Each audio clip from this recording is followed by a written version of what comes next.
Hello दोस्तों, कैसे हैं आप सब। उम्मीद करता हूँ आप सब अच्छे होंगे। शुरू करते इसी के साथ आज एक और सच्ची भूतिया घटना और कहानी को। इससे पहले अगर आप इस कहानी का आनंद लेना चाहते हैं तो इसे अंत तक जरूर देखें बिना स्किप कर। इस कहानी का नाम है काया। असम जैसी जगह उन लोगों के लिए ठीक है जिनको भूत प्रेत में दिलचस्पी हो। असम को भारत का काला जादू की राजधानी का खिताब भी मिला है। ऐसा कहा जाता है कि बहुत पहले दूर दूर से लोग यहाँ काला जादू सीखने आते थे। असम में यह भी माना जाता है कि अगर किसी ने काला जादू और मंत्र शक्ति में महारत हासिल कर ली तो वो इंसान को जानवर में बदल सकता है। असम में नागांव नाम का एक छोटा सा गांव है। इस गांव में काले जादू की कोई सीमा नहीं। यहाँ जानवरों और पंछियों की बलि दी जाती है। सबसे ज्यादा हर अमावस की रात में शाम 6 से 8 बजे के बीच पंछियों की बलि दी जाती है। रात को तो जैसे इन मरे हुए पंछियों की बारिश होती है। बहादुर से बहादुर इंसान भी यह दृश्य देखकर डर जाए।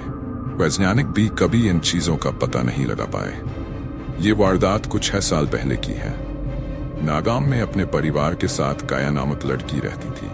वो 35 साल की स्कूल पढ़ने वाली युवती जिसके बचपन से ही आकर्षित रूप की चर्चा गांव भर में थी। गांव के कई मर्द काया की सुंदरता को देख मोहित हो जाते।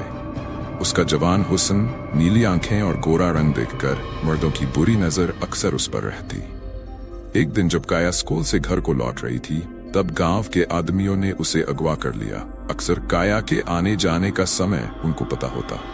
वो का आदमी काया को एक छोटे से घर में ले गए और वहां 8 दिनों तक लगातार उसका रेप किया। 8 दिनों तक उन चारों ने काया को बहुत नोचा और उस पर अत्याचार भी किए। 5वें दिन तड़पते हुए काया ने दम तोड़ दिया। उन आदमियों ने काया की लाश को उसी घर में जला दिया और उस घर को बंद कर दिया। गांव में किसी को पता भी नहीं चला इस दुर्घटना का।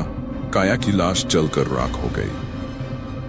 अगले दिन काया की आत्मा एक भयानक रूप लेकर अपने कातिलों से बदला लेने गांव में आकर अपने उन कातिलों को मार डालती है। इतने पर भी काया की आत्मा नहीं रुकती।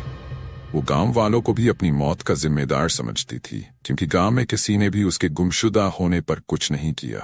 आधी रात को जैसे जोर से रोना और हंसना, बम्बू की लकड़ियों का कट कर गिरना, पायल की आवाज और घरों की छतों पर पत्थर फेंकना, ये सब काया की आत्मा का आतंक था। गांव वालों ने तांत्रिक को बुलाया और तांत्रिक ने उसी घर में जहां काया की मौत हुई थी वहां जाकर मंत्र तंत्र फूके और काया की आत्मा को वश में किया। तांत्रिक ने एक अभिमंत्रित कील उस घर की एक दीवार पर ठोक दिया जिससे काया की आत्मा उस घर में कैद हो गई। तांत्रिक ने गांव में सबको इस शापित घर से दूर रहने की चेतावनी दी। काफी सालों तक काया के आतंक से गांव मुक्त रहा। फिर एक दिन 2 सैनिक फैसल और किशन अपनी आर्मी की ट्रेनिंग खत्म करके अपने घर वापस जा रहे थे। रास्ते में नागांव से गुजरते हुए उनकी जीप अचानक उसी शापित घर के बाहर बदकिस्मती से बंद पड़ जाती है। फैसल ने किशन से कहा, रात बहुत हो चुकी है और दूर दूर तक कोई गांव वाला नहीं दिखाई दे रहा। किशन ने जवाब दिया, हाँ यार फैसल, इतनी रात को कौन हमारी मदद करने आएगा।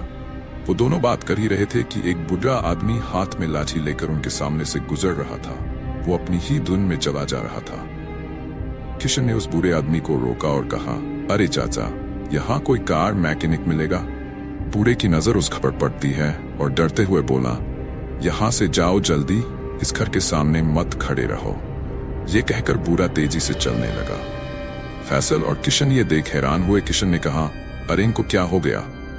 मैकेनिक का तो बताया नहीं और ऐसे ही चले गए। फैसल की नजर उस शापित घर पर पड़ती है और बोला, चल यार किशन, आज की रात इसी घर में गुजारते हैं और कल सुबह जल्दी निकल जाएंगे। किशन मान जाता है और दोनों उस शापित घर में चले जाते हैं। वो दोनों सेना के सिपाही थे तो ऐसी बंद जगहों से कहां डरने वाले थे। जो देश की रक्षा करते हैं उन्हें ऐसी जगह से कोई फर्क नहीं पड़ता। उनका मोबाइल नेटवर्क ना चलने से वो दोनों अपने घर वालों को खबर नहीं दे सके। फैसल अपना सामान का बैग गलती से उसी कील पर टांग देता है जो तांत्रिक ने सालों पहले घर के अंदर ठोका था। बैग का वजन भारी था तो कील और फैसल का बैग दोनों ही जमीन पर गिर जाते हैं। फैसल इसको नजरअंदाज कर कील को एक तरफ फेंकता है और अपना भारी बैग एक जगह रख देता है। दोनों सो गए और 1 घंटे बाद एक लड़की की जोर से रोने की आवाजें आने लगी। किशन की नींद खुली और उसने देखा कि एक लड़की बहुत डरावने भूतिया रूप में उसके सामने खड़ी थी। फैसल की गलती से काया की आत्मा आजाद हो गई और अब वो किशन के सामने खड़ी थी। काया ने गुस्से से बोला, चले जाओ वरना तुम भी मरोगे। किशन एक आर्मी सैनिक होने के नाते नहीं डरा।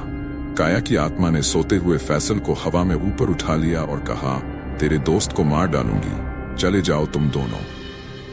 काया ने फैसल को नीचे जमीन पर पटक दिया और फैसल की नींद खुली। फैसल को सर पर चोट लग गई और उसने भी काया की आत्मा को देखा और बोला, किशन चल यहां से भाग चले। वो बूढ़ा आदमी भी इस घर की तरफ इशारा कर चले जाने को बोल रहा था, पर हमने ही उसकी बात पर ध्यान नहीं दिया। किशन और फैसल अपना सामान लिए उस शापित घर को छोड़कर भागने लगते हैं।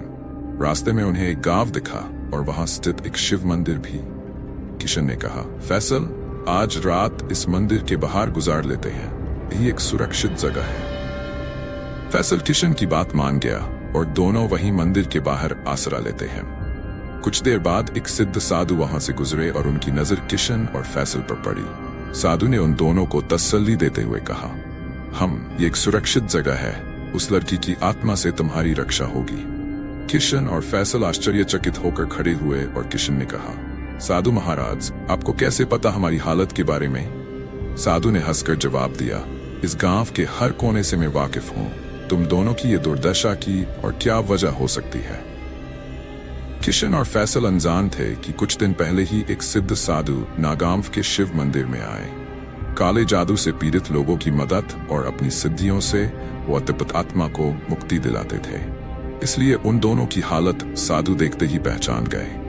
किशन और फैसल ने अपने साथ हुई भूतिया घटना के बारे में साधु को सब बताया। साधु ने सब सुनकर कहा, तुम दोनों इस नागांव के भूतिया किस्सों से अनजान हो।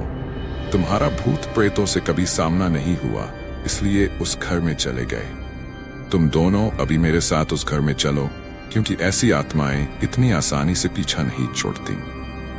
फैसल, किशन और साधु उस घर में जाते हैं। घर के अंदर जाते ही साधु की नजर जमीन पर गिरे उस कील पर गई। उस कील को हाथ में लेकर साधु ने अपने दिव्या दृष्टि से कील और उस आत्मा का रहस्य पता लगाया।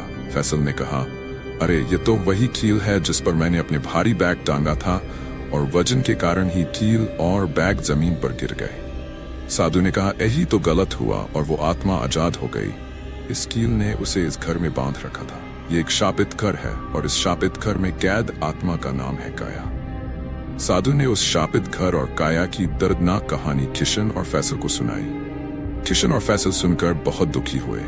किशन ने साधु से पूछा, तो अब क्या किया जाए साधु महाराज? साधु ने जवाब दिया, एक उपाय है। फैसल ने कहा, आप जो कहो साधु महाराज, अब तो हम भी उस लड़की की आत्मा को मुक्ति दिलाना चाहते हैं। साधु ने कहा, जब किसी इंसान के मरने के बाद अगर उसके अंतिम विधि या श्राद्ध के पूरे नियम ना किए हों तो उसकी आत्मा भटकती है, और यह तो नाबालिग लड़की की आत्मा है। इससे पहले कि काया आतंक मचाए, उसके शरीर की रग और हाड़ियां इसी घर में है। उसे ढूंढो और इस खाली कलश में डाल दो, और ये गंगा जल भी उसकी रग पर छिटक कर बंद कर देना। साधु ने खाली कलश किशन को दिया और गंगा जल वाला कलश फैसल को। किशन और फैसल अपने मोबाइल की टॉर्च लाइट चालू कर काया की ढूंढने लगे और दूसरी तरफ काया की आत्मा गांव में फिर से तबाही शुरू कर देती है। कुछ देर बाद उन दोनों को एक कोने में काया की और हड्डियां मिली। किशन ने काया की खाली कलश में डाल दिया और फैसल ने उस पर गंगा जल छिड़क दिया। इस काम को करते करते पूरी रात निकल गई और दिन भी चढ़ गया। दोनों उस कलश को साधु के पास ले गए। साधु ने कहा, अब हमें इन अस्थियों को जल में विसर्जित करना होगा, तभी काया की आत्मा को मुक्ति। साधु, किशन और फैसल गांव के शिव मंदिर में काया की आत्मा शांति के लिए हवन करते हैं। फिर मंदिर के पीछे की नदी में काया की अस्थि विसर्जन कर देते हैं। काया की आत्मा उस वक्त अपने इंसानी रूप में आकर किशन और फैसल से कहती है, आप दोनों का बहुत धन्यवाद। दुनिया में मेरी जैसी बहुत लड़कियां हैं जिनको इंसाफ नहीं मिलता और सालों तक भटकती है। ये कहकर काया की आत्मा गायब हो जाती है। इस प्रकार काया की आत्मा हमेशा के लिए मुक्त हो जाती है। उम्मीद करता हूं ये कहानी आपने पूरी देखी होगी और इसे एंजॉय किया होगा। अगर आप इसी तरह की और भी कहानियों को देखना चाहते हैं तो हमारे चैनल को सब्सक्राइब जरूर करें और बेल आइकन पर जरूर क्लिक करें। ये हमारा एक नया चैनल है, हमें ज्यादा से ज्यादा सपोर्ट भी करें। मिलते हैं एक और नई कहानी के साथ। धन्यवाद।